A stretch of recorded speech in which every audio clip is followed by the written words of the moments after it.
जय Malhar news चॅनलच्या सर्व प्रेक्षकांना सपना चौधरीचा नमस्कार। नंदुरबार येथे राज्याचे गृहराज्यमंत्री योगेश कदम यांच्या हस्ते पोलीस मुख्यालयाच्या कार्यालयावर शासकीय मुख्यध्वजारोहण करण्यात आले। याप्रसंगी माध्यमांशी त्यांनी संवाद साधला। यावेळी त्यांनी सांगितले की राज्याचे माजी राज्यपाल भगतसिंग कोश्यारी पद्मश्री भगतसिंग कोश्यारी यांना पद्मश्री पुरस्कार देताना भगतसिंग कोश्यारी यांनी हिमाचलमध्ये जे काम केले त्या मोठ्या कार्याच्या बळावर त्यांना पुरस्कार दिला गेला आहे। तसेच त्यांच्या विधानाबद्दल मला काहीही बोलायचे नाही असे त्यांनी म्हटले आहे। कदाचित गैरसमजातून काही गोष्टी पुढे आल्या असतील, त्याचे कार्य हे आपण डावलू शकणार नाही। एक महापालिका म्हणजे अख्खे राज्य होत नाही। गणेश नाईकांनी स्वतःला आवर घातला पाहिजे असे मत व्यक्त केले। आमच्या नेत्यांवर वारंवार कोणी बोलत असेल तर आम्ही शिवसैनिक आहोत आणि शिवसैनिक काय करतो हे त्यांनाही माहीत आहे, कारण तेही शिवसैनिक आहेत।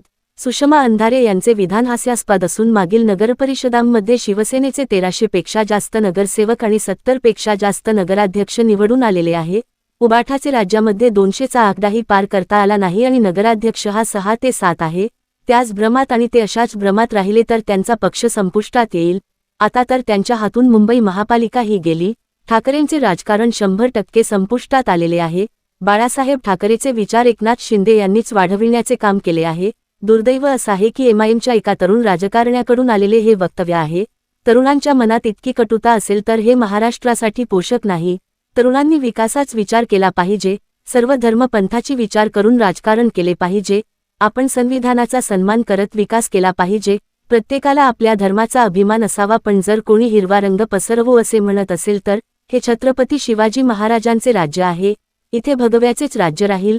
राज्यमंत्री पद मिळाल्यानंतर मंत्री योगेश कदम यांना पहिल्यांदाच मिळाला झेंडावंदनाचा मान मिळाल्याने त्यांनी नंदुरबारमध्ये झेंडावंदन केले असल्याचे त्यांनी यावेळी सांगितले।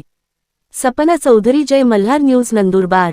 आज 77वा प्रजासत्ताक दिन साजरा करत असताना आज नंदुरबार येथे झेंडावंदनाचा मान हा राज्यमंत्री म्हणून आज मला मिळाला आणि माझ्या हस्ते प्रथमतःच झेंडावंदन होत असताना नक्कीच मनामध्ये एक समाधान होतं। संविधान म्हटल्यानंतर आपल्या सर्वांना माहिती आहे की संबंध जगामध्ये मजबूतीने आपला आज भारत देश पुढे जातोय, प्रगती करतोय। आपल्या देशाचे माननीय पंतप्रधान नरेंद्र मोदी साहेबांच्या नेतृत्वाखाली आज एनडीए सरकार केंद्रामध्ये काम करत असताना संविधानामुळेच आज आपला देश प्रगती करतोय आणि संविधानामुळेच आपण म्हणतो अनेकता में एकता अशा पद्धतीने सर्व धर्मपंथी एकत्र येऊन आजचा हा दिवस साजरा करत असतात। परंतु संविधानाच्या बाबतीमध्ये बोलायचं झालं तर नक्कीच आज शासनाचा भाग म्हणून, शासन म्हणून संविधानामुळे आम्हाला जे अधिकार मिळालेले आहेत, संविधानामुळे सर्वसामान्य व्यक्तींना जे अधिकार मिळालेले आहेत त्या अधिकारांचा वापर करून जास्तीत जास्त सेवा करायची, समाजसेवा करायची हाच आमचा प्रयत्न आहे। आजच्या दिनी एकच शुभेच्छा देईन, नंदुरबारवासियांना एवढंच शुभेच्छा देईन की आज हा संविधान दिन साजरा करत असताना शासनाच्या ज्या योजना आहेत किंवा शासनाच्या वतीने आपल्या आयुष्यामध्ये काय बदल आणता येईल, काय बदल घडवता येईल ह्यासाठीचे नक्कीच आमचे प्रयत्न असतील। नाही बघा, आज पद्मश्री पुरस्कार देत असताना मला वाटतं भगतसिंग कोश्यारी साहेबांनी जे कार्य केलेलं आहे त्यांच्या राज्यामध्ये हिमाचल प्रदेशमध्ये त्यांनी केलेलं कार्य असू द्या, त्यांचं अख्खं आयुष्य जर का आपण मागे वळून पाहिलं तर मोठ्या प्रमाणात त्यांनी समाजसेवा देखील केलेली आहे आणि त्यांचं कार्य फार मोठं राहिलेलं आहे। त्यांच्या विधानाच्या बाबतीमध्ये मी काही म्हणणार नाही, परंतु कदाचित गैरसमजातून देखील काही गोष्टी पुढे आलेल्या असतील आणि नक्कीच आज त्यांना हा पुरस्कार मिळत असताना त्यांचं समाजकार्य हे आपण डावलू शकणार नाही आणि त्याचं कार्य हे आपल्या पुढे आहेच। आता मी आज नंदुरबार जिल्ह्यामध्ये आहे, त्यामुळे गणेश नाईक साहेब तिथे नवी मुंबईत बसून काय बोलतायत आणि एक महानगरपालिका म्हणजे काय अख्खं राज्य होत नाही। मला वाटतं थोडंसं त्यांनी स्वतःवर त्यावर घातलं पाहिजे। माझ्या वडिलांचे आणि त्यांचे देखील अगदीचे घरगुती संबंध आहेत, पण आमच्या नेत्यांवरती वारंवार जर का कोण असं बोलत असेल तर नक्कीच मग शेवटी आम्ही शिवसैनिक आहोत आणि ते देखील मूळचे शिवसैनिकच आहेत। शिवसैनिक काय करू शकतो हे त्यांना व्यवस्थित माहिती आहे, मला त्याची कल्पना नाही, कारण त्या भागामध्ये मी काही गोष्टी पाहत नाही। आज अनेक जिल्ह्यांमध्ये मी तालुकानिहाय बैठका घेतोय। आज म्हणतात सोलापूर जिल्हा असेल, नाशिक जिल्हा असेल, सिंधुदुर्ग असेल, अशा काही जिल्ह्यांमध्ये स्वतः तालुकानिहाय गेलेलो आहे आणि आज जे मी घोषणा केलेली आहे की नंदुरबार जिल्ह्यामध्ये देखील मी प्रत्येक तालुक्यामध्ये पंचायत समितीत जाऊन मी स्वतः आढावा घेणार आहे।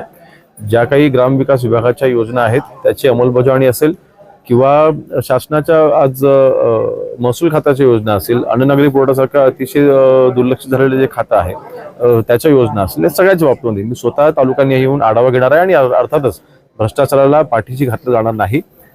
कोणी असू द्या, जर का दोषी असेल त्यांच्यावरती 100% कारवाई होईल. MMच्या दुर्दैव असं आहे की एका तरुण व्यक्तीकडनं हे आलेलं वक्तव्य आहे. तरुणांनी राजकारणामध्ये येत असताना नक्कीच पुढे आलं पाहिजे. आज लोकप्रतिनिधी म्हणून, नगरसेवक म्हणून त्या निवडून आलेले आहेत, परंतु मनामध्ये इतकी कटुता जर का असेल तर मला वाटतं हे देशाकरता किंवा आपल्या महाराष्ट्र राज्याकरता काही पोषक नाही. तरुणांनी विकासाचा विचार केला पाहिजे. सगळ्या धर्मपंथीयांना सोबत घेऊन आपण राजकारणामध्ये काम केलं पाहिजे. जो आपण बदल अपेक्षित आहे तो तरुणांनी घडवला पाहिजे. आणि तरुणच जर का असं हिरवा आणि भगवा करत राहिले मला वाटतं अतिशय चुकीचं आहे. आपण राजकारणामध्ये आहोत, आपण संविधानाचा सन्मान केला पाहिजे. संविधानाने जे आपल्या अधिकार दिलेला आहे त्या अधिकाराचा वापर करून आपण विकास केला पाहिजे.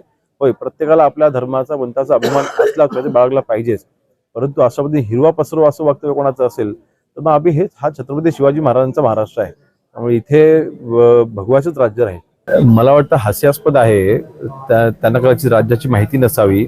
मागील नगरपंचायती, नगर परिषदांच्या ज्या वेळेला निवडणुका झाल्या त्यावेळेस राज्यामध्ये आमचे 1300 पेक्षाही जास्त नगरसेवक हे निवडून आलेले आहेत. जवळपास 70च्या आसपास आमचे नगराध्यक्ष निवडून आलेले आहेत. तिथे उभाटाचे राज्यामध्ये त्यांना 200चाही आकडा पार करता आलेला नाही नगरसेवकांचा. मला वाटतं नगराध्यक्ष त्यांचे 10च्या आतच आहेत, 6 की 7च आहेत. मला वाटतं आज ठीक आहे, ते आज एका भ्रमामध्ये आहेत. असेच जर ते कायम भ्रमात राहिले त्यांचा पक्ष जो ऑलमोस्ट संपुष्टात आलेला आहे, आता मुंबई महानगरपालिका देखील हातातून गेलेली आहे. आता ह्यापुढे ठाकरेंचं जे राजकारण आहे ते 100% संपलेलं आहे आणि संपुष्टात आलेलं आहे. होय, बाळासाहेब ठाकरेंचे विचार मात्र 100% शिवसेनेच्या माध्यमातून, माननीय एकनाथ शिंदे साहेबांच्या माध्यमातून जिवंत राहतात.